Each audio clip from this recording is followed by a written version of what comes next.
Moi là, moi c'est moi qui vais taper sur un policier, moi. Donc là tu peux non, il a appuyé mon cou. J'ai dit moi.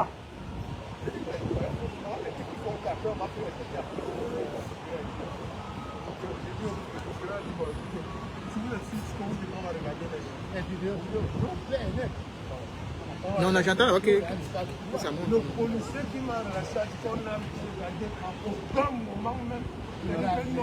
Coffre, partagez partout, partout, s'il vous plaît. Le général est libre. Partagez partout. Partagez partout, partout, dans tous les groupes. Voilà. Le général est libre. Sachant que je vais être pomponné par les images. Je suis sûr de moi. Alors maintenant, la question que nous devons nous poser, c'est partagez partout, partout, partout, dans tous les groupes. Dit que je vais taper. Qu'est-ce qu'il veut fabriquer? Parce que le procureur se dit, mais pourquoi ils font ça? Le procureur se dit, mais pourquoi ils font ça finalement? Qu'est-ce qu'ils cherchent? Parce que ça peut taper sur eux. Non, non, c'est la procédure. C'est maintenant même, on t'a créé immédiatement. Oui, c'est la procédure immédiatement. Le procureur, c'est quoi? C'est mais pourquoi il dit ça? Pourquoi il doit partir? Et on veut donner la vérité lui-même. Balancez, balancez, partagez partout. Nous sommes là. On a marché. On a marché. On a marché quand on est venu libérer le général.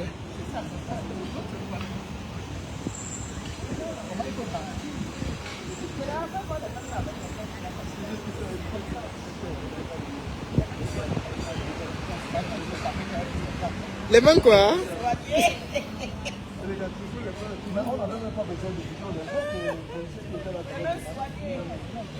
Voilà.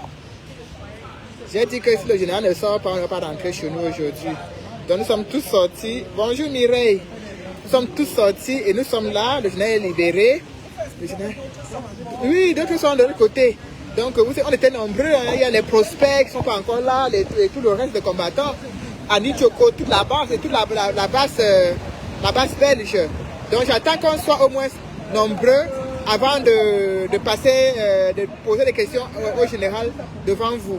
Donc il va nous raconter vraiment comment ça s'est passé. Il va nous raconter ça en direct. Donc partagez pour qu'on soit nombreux. Et comme ça, on aura le général qui va nous raconter comment c'est passé. Ah non, Pierre, on ne lâche rien, mon grand. Et encore bravo à toi, Pierre, pour cette action magnifique que vous avez menée. Vraiment bravo. Bravo. Voilà. Donc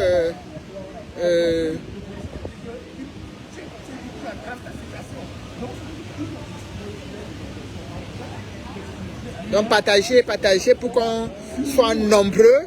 Et comme ça, vous allez avoir les premières paroles du général après sa libération en direct sur la page de Villageois du Code officiel. Donc, partagez pour qu'on soit au moins 600. On ne peut pas faire parler le général devant 2 personnes. Allez, partagez. Bon. Mon général, voilà. Bienvenue sur la page de la Villageoise du Code officiel. Voilà, nous sommes connectés comme ça. Le général vient d'être libéré après une garde à vue musclée. Donc le général doit vous expliquer, comme ça j'ai dit, sa première apparition après cette incarcération, il doit vous expliquer ce qui s'est réellement passé. Le général vient de subir, vraiment, il vient de subir les foudres du combat, parce que quand on se lève, on ne sait pas ce qui va se passer, on n'est pas sûr de rentrer chez nous, et quand on vous dit qu'on donne énormément, vous croyez que c'est de la blague. Bon, mon général, racontez-nous après votre prestation, parce que moi j'appelle ça une prestation, une action forte, devant tout ce panier à crabe de sardinat qui était réuni dans la salle de théâtre Pierre Cardin. C'est ça, non? Pierre Cardin. Oui, oui. La salle de oui, la salle Cardin, espace Cardin. Voilà. Donc, voilà. Voilà. Exactement. Je commencerai d'abord par remercier le peuple de la Révolution, le peuple de la Résistance, tous ceux qui se sont, n'est-ce pas, mobilisés depuis la survenue, n'est-ce pas, de cet événement malheureux. En fait, il faudrait peut-être qu'on plane le décor en expliquant aux uns et aux autres que j'ai passé, on va dire, 24 heures, c'est bien ça, en garde à vue, parce que, dit-on, j'ai porté main sur un de la France. Incroyable. Donc, le chef d'accusation sur celui-là, violence des assainissements sur un représentant, n'est-ce pas, de l'administration. En l'occurrence, un agent, un fonctionnaire de police. Oui. Je vais vous dire que j'ai été le premier surpris de l'étonnement du procureur. Et c'est l'occasion aussi pour moi de remercier, n'est-ce pas, l'avocat du peuple, Maître Romo, qui est resté, n'est-ce pas, scotché sur cette affaire de bout en bout. Ah, d'accord. Donc, je remercie aussi tous les combattants qui se sont mobilisés, vous autres qui avez, n'est-ce pas, poussé la police à me faire changer de lieu, parce qu'il faudrait peut-être vous préciser que j'étais d'abord au commissariat du 17e, à la rue Truffaut, et les appels incessants qui ont fini par déranger le personnel, ils se sont dit, à cette allure-là, il faut l'expliquer, il faut la voir ailleurs. Et c'était un peu l'occasion pour les différentes administrations de envoyer la patate chaude. Ben, écoutez, nous sommes pourris, on vous l'a mené ici, vraiment menez-le. Donc finalement, comme un peu comme de l'eau chaude et tout, qu'on renvoie, qu'on oublie et tout, on m'a dit, on a demandé aux fonctionnaires qui m'ont amené de me ramener ailleurs. Donc c'est pour ça qu'on est venu finalement dans le 8e, jusqu'à côté de la place nous sommes partis. Donc, pour revenir à ce que nous disions tantôt, donc un fonctionnaire de police qui prétend que je l'ai brutalisé, prétend que j'ai exercé une violence sur lui. J'avoue que j'étais très surpris d'une accusation de pareil, oui. Alors que la première des choses que nous enseignons à nos camarades combattants activistes, c'est que la manifestation spontanée prend fin dès lors que la police est sur les lieux. Ça, c'est le B.A.B.A. Ça veut dire que dès que la police est déployée sur les lieux, la manifestation spontanée prend fin. Pourquoi? Parce que désormais, vous allez, n'est-ce pas, vous soumettre au dictat de la police. Ça veut dire que quand la police vient, elle vous donne des ordres. Exactement. Vous devez obéir. Oui, oui. Parce que vous êtes dans une manifestation spontanée, une manifestation non déclarée. Non déclarée. Alors, moi, j'ai donc expliqué au procureur de la République que s'il y a quelqu'un pour ne pas maîtriser cette règle-là, s'il y a quelqu'un pour ignorer cette règle-là, j'en serai le dernier. Donc, je dis au procureur, écoutez, vous n'allez pas quand même croire que moi qui encadre quand même les équipes sur le terrain, effectivement, ce genre d'erreur.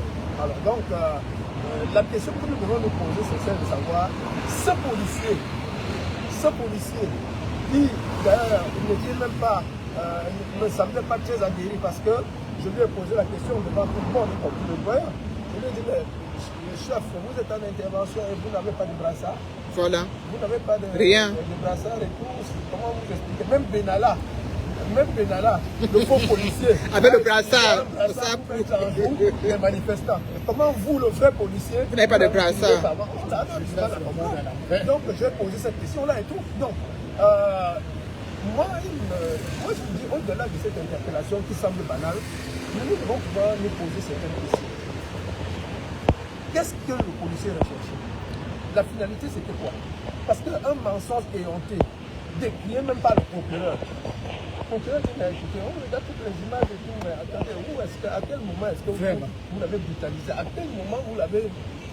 Et puis, je martèle, je précise au procureur que même s'il faut quelqu'un pour brutaliser, ce ne serait pas moi. Effectivement. Ce ne serait pas moi. Effectivement. Parce que moi, je sais que la première des choses à faire, c'est d'être, n'est-ce pas, comment je vais dire, je ne dis pas que je vais me mettre à plat ventre devant la police, mais tout au moins, je dois respecter la police. Il est de mon devoir de respecter la police. La police n'est pas là pour faire du mal, la police est là pour mettre de l'ordre, pour amener le calme. Alors, dès lors que la police arrive, il va voir que je suis tenu donc de coopérer en faisant quoi? En observant le calme, en respectant la police, en répondant à la police. Parce que le respect commence aussi par ça. Quand vous avez en face de vous un fonctionnaire de police, la moindre des choses, c'est de le respecter en répondant aux questions qu'il vous pose. Tout à fait. Voilà, donc c'est effectivement comme ça que ça s'est passé. Ils m'ont menotté comme il est de coutume, et tout, machin, et tout, voilà. Bon. Ce fonctionnaire de police-là, je me dis, jusqu'à peu de contraire, s'il y a une action à intenter, s'il y a une démarche à faire, ce serait que nous, la Révolution, cherche à savoir pourquoi il a opté pour cette stratégie-là, qui l'a mandaté, quel est le but qu'il recherchait. Exactement. Parce que je ne vous cache pas que, il faut qu'on se dise la vérité. un chef d'accusation comme celui-là, c'est la prison directe. Hein. Ouais. Mais oui, les autres portent main sur un fonctionnaire de ça. Prison directe. Ouais. Alors donc, qu'est-ce qu'il veut chercher? C'est la question qu'on se pose. Bah oui, mais vous éliminez du combat, mon général. Qu'est-ce qu'il veut chercher? Ah oui. Toute occasion est bonne pour c'est ça, avec Koutès. Mais dans un panier à crabe. Alors, un autre détail très important, c'est que le policier en question était en salle. Hein. Il était en salle avec son collègue. Bon, on a eu le temps de... Paraît-il, ils avaient déjà évacué certains des camarades avant. Parce que Lucie Pauline qui était juste au-dessus de moi, parce qu'il était question que nous nous mettions dans différentes issues, de façon à ce qu'on soit distribués dans la salle, et pour que lorsque ça commence, qu'ils sachent à quel sens c'est que ça tourne de partout. Que ça tourne de partout. Alors donc, pendant que j'étais en train de faire les réglages et tout, avec les gars, et que j'étais en contact direct avec la grande Lucie Pauline, pas que je vois sur le téléscripteur, on est en train de m'évacuer parce qu'on s'écrivait. Donc on était en train de s'écrire et tout. On avait ceux qui étaient dans la salle, on avait créé un groupe, un forum pour l'occasion. On était en train de s'écrire. Alors subitement, il me dit on est en train de m'évacuer et tout. Alors j'ai dit voilà, c'est grave. Ça veut donc dire qu'ils nous ont repérés. Alors, vous savez, généralement il faut se méfier des accusations actives. Hein? Mais il me semble que ma petite intelligence me laisse comprendre quel est le compatriote qui était là et qui indiquait les combattants. Mais le compatriote là ne m'a pas vu. Je me suis arrangé pour qu'il ne me voie pas. Donc, tous les combattants qui ont été vus par lui ont été expulsés. Donc, comme lui, il ne nous avait pas vus. Parce que j'ai dit aux camarades qu'il fallait être au maximum discret dans la salle. Et il fallait être autrement en binôme et être le maximum discret possible. Donc, comme le compatriote ne m'a pas vu, mais je l'ai vu tourner, il est passé devant moi une fois, mais sans jamais me remarquer. Alors donc, c'est lui sûrement qui a à chaque fois indiqué qu'il y a tel... Parce qu'on a évacué tout le monde. Tout le monde, la police a réussi à évacuer tout le monde et tout. Bon, bien heureusement, je suis resté avec le doyen, mais j'avais déjà, nous avions prévu que, au cas où il tombait sur nous, on anticipait. Vaut mieux anticiper même pour un mauvais résultat que de sortir ça n'est rien fait, oui. sans avoir rien fait. Donc on était dans cette logique-là. Donc j'ai dit au doyen, sois prêt parce que si jamais on est repéré, voilà, je ne veux pas utiliser un langage de piquerie et tout machin. On gâte tout, on recommence. Donc c'est un peu, je ne sais pas. Bon, maintenant pour la suite, c'est à vous de nous dire, parce que nous on était dans le feu de l'action. On ne peut pas être acteur et spectateur. Tout à fait. C'est vous qui nous direz peut-être ce qui s'est passé, mais bon, voilà, jusqu'à ce qu'on nous amène et tout. Voilà, je suis simplement, je suis dans bon, c'est à la guerre comme à la guerre. Hein. On ne va pas croire qu'ils sont là pour partagez, mettez les étoiles, partagez s'il vous plaît. Là pour nous faire des cadeaux. Allez, partagez. Ce que j'ai simplement découvert, c'est que alors que je me sentais encore fragile parce que, vous savez, j'ai fait la garde à vue à Bruxelles. Oui, effectivement, oui, dimanche dernier. Une garde à vue terrible dans ce sens que ils m'ont mis en torse, j'étais un torse nu carrément. Oui, j'étais à Bruxelles et tout, ils m'ont jeté. C'est lui le terroriste, antiterroriste. Il y a eu celui antiterroriste. Il m'avait dépouillé de tous mes vêtements et tout, ils m'ont laissé juste avec mon cinglé. Juste au corps, et je n'ai pas honte de le dire, je n'avais pas dormi depuis 48 heures. Je n'avais pas dormi depuis 48 heures et j'étais extrêmement fatigué. Nous avons voyagé très tôt le matin. Depuis 48 heures, je n'avais pas dormi. Depuis vendredi soir, je n'avais pas dormi. Donc, on est arrivé tellement fatigué. Quand ils m'ont mis en cellule et tout, je me demandais quand même reposer. Ouais. Bon, les conditions ont été... J'étais à même le sol, ici le ciment, ici le lit, je me coucher. Mon Dieu. La température dans la salle, ça va en Belgique, on ne veut ou pas. Le petit froid de la Belgique va être difficile à supporter pour quelqu'un qui vient de Paris. Donc, je suis resté là au sol couché 4 heures de temps. Oh mon Dieu. Ah oui. le foie avait attaqué jusqu'au poumon, jusqu'aux os. Donc, parce que j'ai dormi carrément. Donc, au réveil, quand ils m'ont réveillé, puis je l'ai sorti, le mal était fait. Là, même là, je suis sous traitement. Le médecin, on a fait bien médecin dans la vie pour me donner mon traitement. Parce que je suis encore souffrant. Bon, et la même chose a recommencé encore ce soir. Ils m'ont mis la vie cellule et tout. Ils m'ont mis la vie cellule.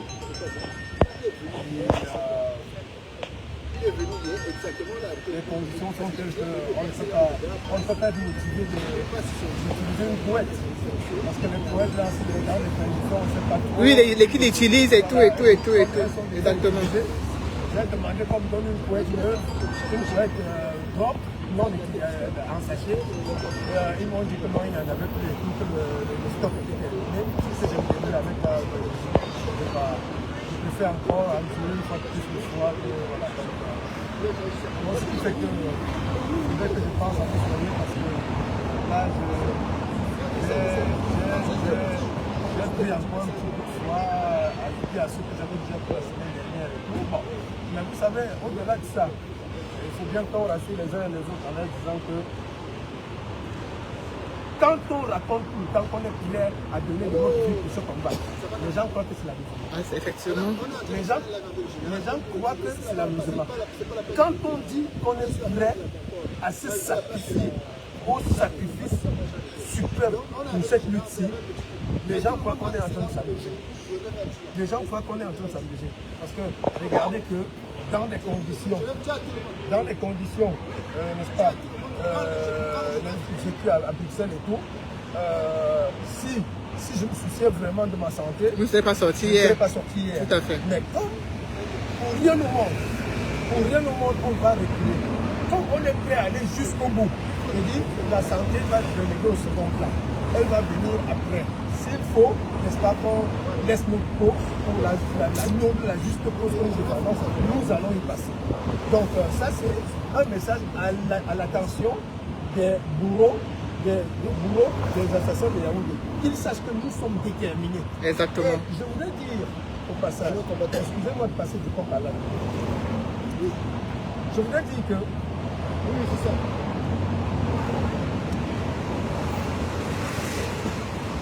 Ce qui se passe aujourd'hui au Cameroun, malgré que nous soyons vent debout à demander, à appeler à la fin de la guerre, sans pour autant se faire écouter.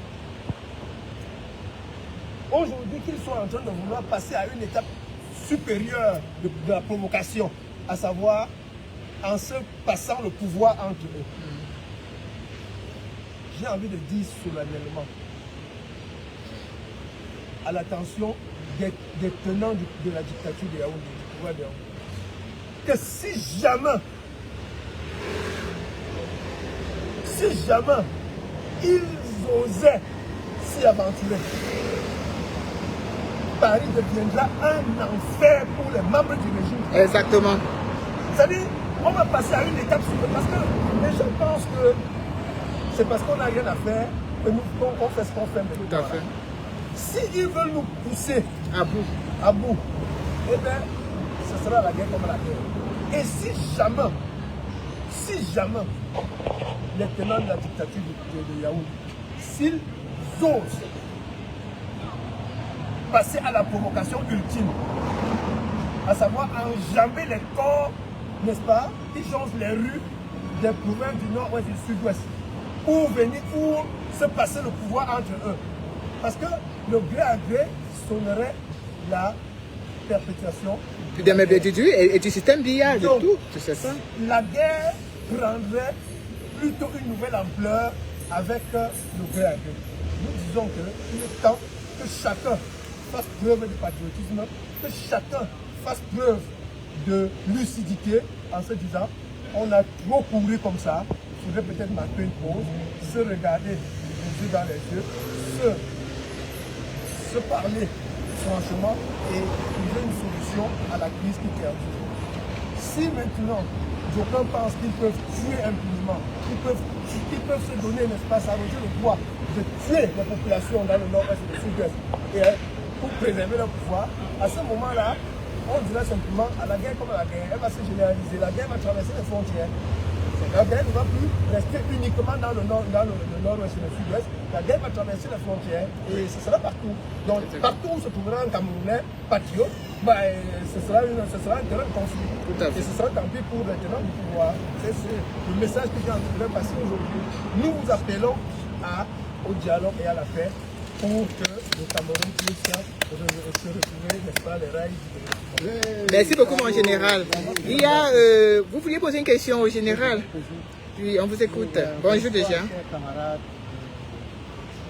je ne peux pas me manquer de féliciter mon général président vu l'acte courageux qu'il a posé. Sincèrement, mes félicitations. Mais quand ça le tient, est-ce que... J'étais pas seul, hein? Oui. Vous êtes le général président, donc vous êtes porte-parole, vous êtes porte-étendard des autres et de nous-mêmes. Donc c'était pour savoir réellement, je le sais, mais les Camerounais même ne le savent pas. Pourquoi vous avez été gardé à vue hier? Est-ce que vous pouvez expliquer aux Camerounais réellement qu'est-ce qui vous a fait la garde à vue hier? Alors, la garde à vue repose sur le grief de cette accusation suivante, violence exacerbée sur un officier, un agent de force de l'ordre. Voilà la raison, soi-disant, pour laquelle je suis gardé à vue.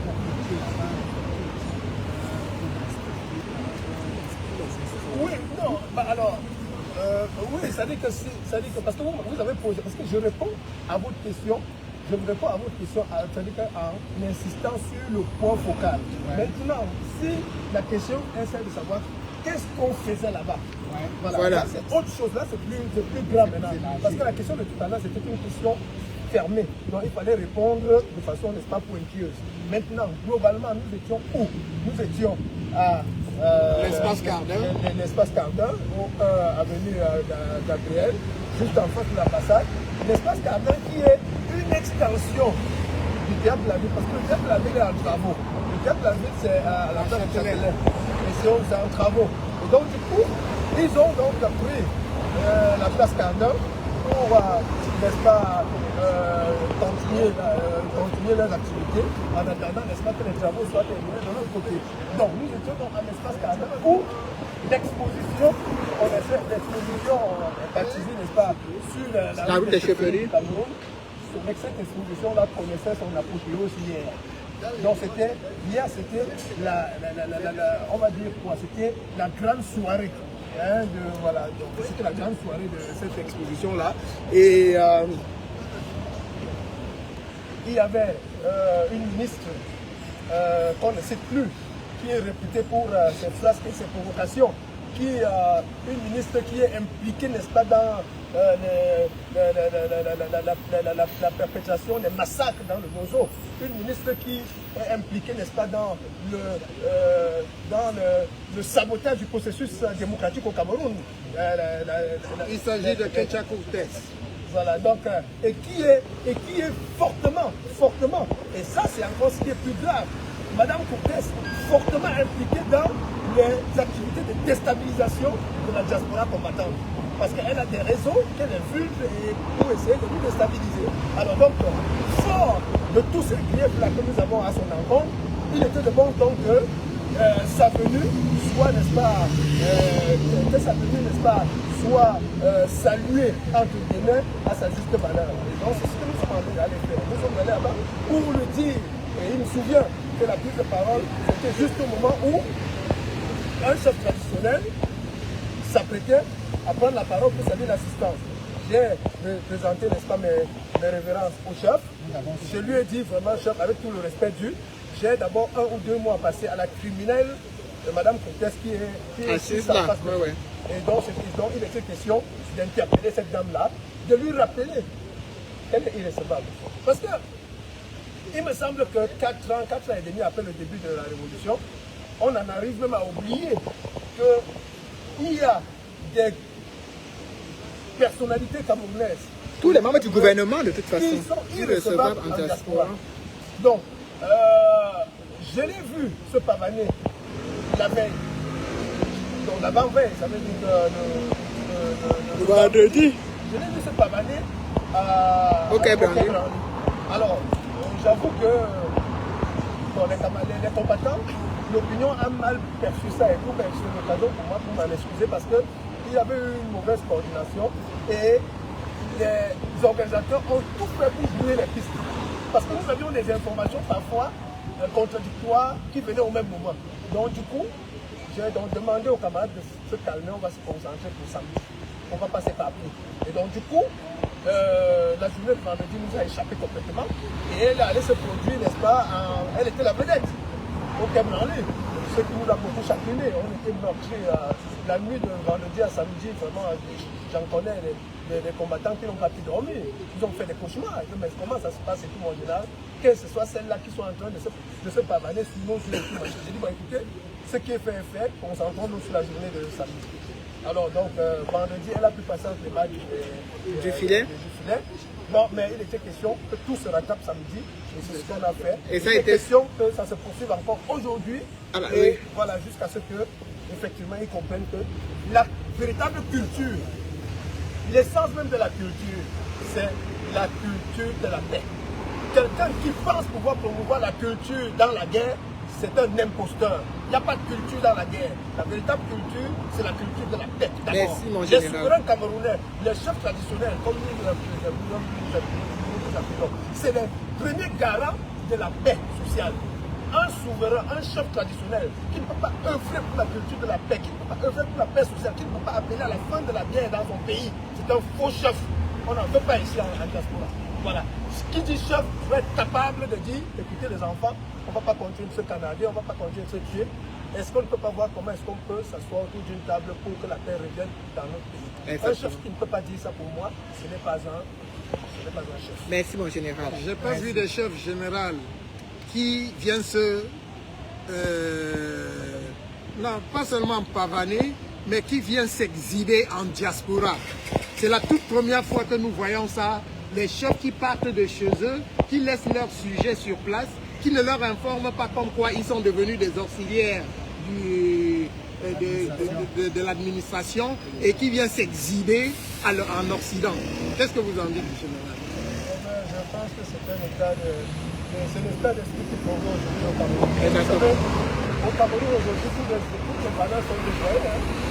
Au Cameroun, il faut que l'administration française, parce que ce qui se passe là, soit devant l'exposition, sur la route des chefferies du Cameroun là. Tout ça, c'est le Quai d'Orsay, c'est le ministère des Affaires étrangères qui est en train de casquer les financiers. Donc ces chefs-là et tout, pour qu'on leur donne des petites enveloppes de 5 millions, 10 millions, ils sont prêts à vendre un mondial.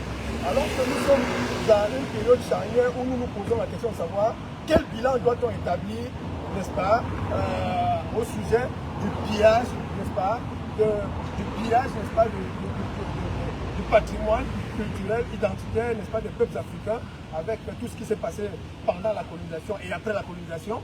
Pendant que nous sommes à nous poser la question de savoir comment on fait, quelle lutte nous allons mener pour pouvoir, n'est-ce pas, remettre les choses à l'endroit. Mais non, c'est le moment que les chefs trouvent pour prendre leurs petites enveloppes pour venir s'exhiber ici et continuer, n'est-ce pas, de brader, n'est-ce pas, nos valeurs. Et donc, je dis, tout ça aussi, c'est lamentable. C'est lamentable. Bon, quand on vient encore exposer certains produits, n'est-ce pas, certains produits culturels, traditionnels et tout. On le consomme, oui. Bon, quand on vient encore les exposer et tout, même comme nous savons, pour être, n'est-ce pas, des enfants attachés à nos chefferies, nous savons qu'on ne peut pas tout montrer sur la place publique. Mais quand on vient encore exposer certains objets, oui. Mais que ceux qui sont supposés incarner ces valeurs-là, que les souverains viennent s'exhiber comme des larrons en foire, on dit vraiment ils ont poussé le bouchon de comme des marionnettes. Alors, j'anticipe, général, vous avez dit tout à l'heure là que ils sont en train d'apporter nos patrimoines ici, là, pour les, comment dirais-je, pour brader. Mais l'ambassadeur de France au Cameroun était hier dans la salle. Toi et moi, nous ne l'avons pas vu. Mais il y a d'autres personnes qui l'ont vu, qui l'ont boycotté, même au moment où il était où il entrait. Guilou, il y a au maire de Banjul, même Landry, qui l'ont en tout cas interpellé. Voilà. Et ça, avec, ça va dans le sens de ce que vous êtes en train de parler. Donc, oui, effectivement, on nous a signalé la présence de Guilou. Guilou qui est un membre, un auxiliaire, n'est-ce pas, du gouvernement camerounais. Guilou qui est un ministre plénipotentiaire au Cameroun. Ah bah oui. Guilou qui est un conseiller direct et toxique de M. Biya. Et on nous a signalé sa présence et tout. Et, il aurait peut-être, on serait également tombé sur lui, que ça nous aurait fait du bien. Mais de toute façon, le cirque qu'il organise avec le Quai d'Orsay et qui consiste à, n'est-ce pas, à organiser cette, parce que ça c'est une opération de, ça c'est une opération, on va dire, de blanchiment. Hein. Ça, là ils essaient simplement de redorer, n'est-ce pas, leur blason, pendant que nous demandons qu'un bilan exhaustif, un bilan complet soit fait sur, n'est-ce pas, les patrimoines culturels pillés dans les pays africains. Alors que nous demandons qu'on fasse un bilan global, un bilan complet de cela, non, ils trouvent plutôt à inviter les chefs, leur donner des petites enveloppes pour qu'ils viennent s'exhiber ici, un peu comme pour dire que tout va bien, n'est-ce pas, dans le meilleur des mondes, et puis s'il plaît, il n'y a rien à voir. Nous disons simplement, c'est très malheureux que les chefs traditionnels, n'est-ce pas, puissent se livrer à ce jeu-là. Ok, merci beaucoup, mon général. Merci. Je vais passer le roi King qui est là, qui est un vrai super. Merci. Qui est le frère, un petit mot par rapport au super. C'est pas la suite, on peut partir. C'est pas la suite, on ne peut pas la parade, on ne peut pas les faire. Je vais découper. Parce que tout ça, c'est la libération. C'est un peu de travail, la communication. Oui. Je vais le faire signer. D'accord. Je vais lever les autres à l'apparat. Les hommes, les autres à l'apparat. C'est aussi une preuve que nous vivons dans un état de droit qui vient d'être confirmé encore aujourd'hui. C'est pour cet état de droit que nous partons pour notre pays. C'est un exemple à suivre. La mobilisation qu'il a conduite lui-même a servi à humilier ce gouvernement illégitime de Yaoundé en son ministre, Madame Keita Koté. Ça montre bien que ce gouvernement est illégitime. Et comme ce gouvernement a choisi ses chefs qui viennent brader l'honneur des Africains, et l'honneur du Cameroun en particulier, ici là. Donc c'est la preuve que les hommes doivent toujours se lever pour défendre des causes nobles. Et c'est ce qu'a fait le général. Et vraiment, nous apprécions sa conduite. Et nous pouvons vraiment merci. Et c'est aussi l'occasion de dire à tous ceux qui bravent l'honneur du peuple camerounais. Connaître des choses, nous n'accepterons plus jamais dans ce territoire d'un état de droit. Un état de droit, l'état français c'est un état de droit. Nous ne les accepterons plus jamais dans ce pays. Ce gouvernement qui est représenté par ces ministres, c'est un gouvernement illégitime et ces ministres sont aussi illégitimes. Et c'est pour ça que l'acte posé hier, c'est un acte de bravoure et nous nous en félicitons. C'est aussi pour dire aux autres qui sont au Cameroun que nous accepterons toujours ceux qui veulent mettre fin à la guerre dans le monde. Nous insistons dessus. Nous sommes aussi d'accord pour tous ces Camerounais qui veulent que, enfin, des prisonniers politiques soient libérés. Nous aimerions aussi que, en même temps, ces chefs qui viennent brader l'honneur des Camerounais, ils sont incapables de demander au peuple, à ce gouvernement illégitime, des puits d'eau potable dans leur pays. Et ils s'arrangent à être corrompus pour s'offrir une place en France. C'est vraiment désolant de vivre ça encore de nos jours. Que des chefs qui doivent se battre pour les bienfaits, pour le bonheur de leur peuple, prennent plutôt le chemin des oppresseurs et prennent plutôt le chemin des gens qui bradent l'honneur des Camerounais. C'est honteux et c'est inadmissible en France. Voilà ce que je tenais à dire aujourd'hui. Dis ceci. nous sommes à une période qui tend vers la fin de ce régime. Et qu'il va falloir que les Camerounais de la diaspora ne soient plus dispersés, qu'on essaie de s'organiser, parce qu'il y a des échéances qui arrivent, et c'est pour ces échéances-là, nous devons le faire ensemble. Voilà le message que nous voulons passer. Merci beaucoup. Merci infiniment, merci. Voilà, je reviens. On va retrouver la parade. Avec le général Wantou.